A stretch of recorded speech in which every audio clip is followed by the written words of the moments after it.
سید ابو الحسن اصفہانی جو اپنے زمانے کے مراجع عظیم تھے، اتنے بڑے کہ ایک شخص آیا مکہ سے ان کے پاس، عالم دین تھے،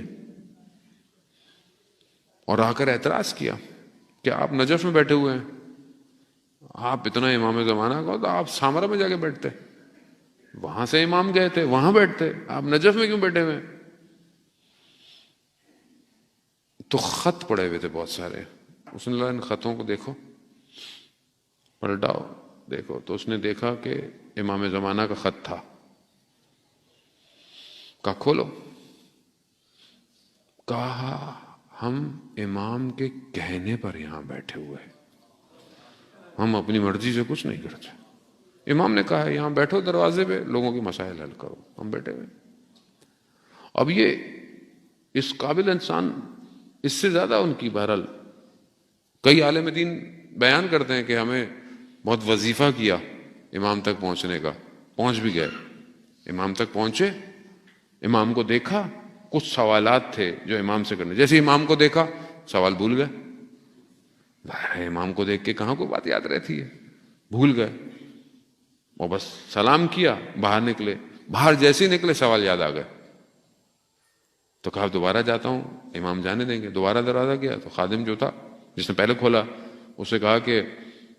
امام سے ملنا ہے، کہا امام تو نہیں ہے، کہا کیسی باتیں کرے، ابھی تو امام تھے میں مر گا رہا ہوں، کہہ رہا نہیں ہے، تو ناراض ہوئے اس سے، اس نے بولا کہ میرے پہ کیوں ناراض ہو رہے ہو؟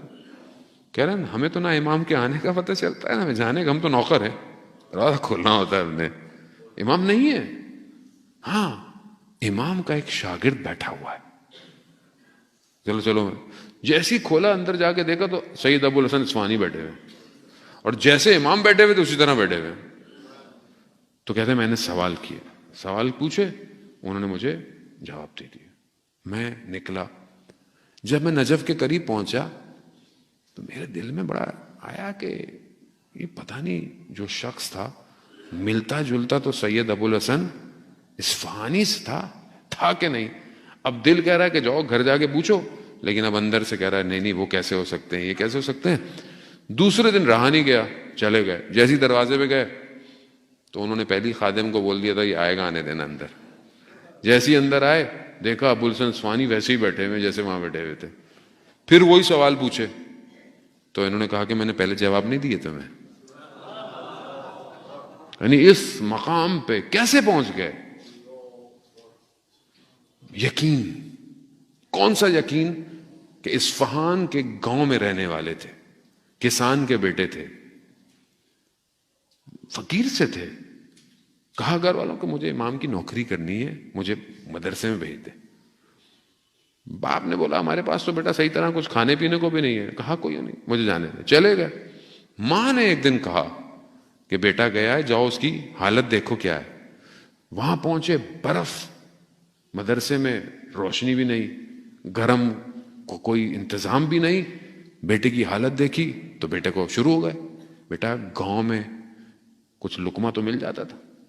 یہ تم کہاں آ گئے، چلو واپس۔ اب باپ کا حکم ہے، شریعت، آپ منع نہیں کر سکتے۔ باہر نکلے، مدرسے میں یہ صحن میں آئے، انہوں نے خدا کی بارگاہ میں گریہ کیا کہ پروردگار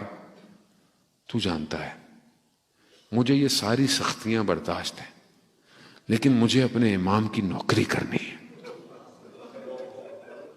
یہ کہہ کے ابھی آئے تھے کہ مدرسے کا خادم آیا، کہا سید کوئی دروازے پر آپ سے ملنے آیا ہے۔ باہر پہنچے تو کوئی اور نہیں، وقت کا امام موجود ہے۔ امام نے کہا یہ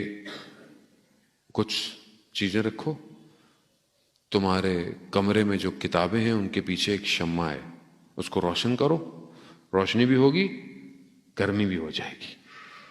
باقی چیزیں تمہیں کل پہنچ جائیں گی۔ ہاں اپنے والد سے کہنا کہ ہمارا صاحب زندہ ہے۔ جب جا کر دیکھا تو دونوں رونے لگ گئے، باپ اور بیٹے۔ عزیزان محترم، صاحب زندہ ہے۔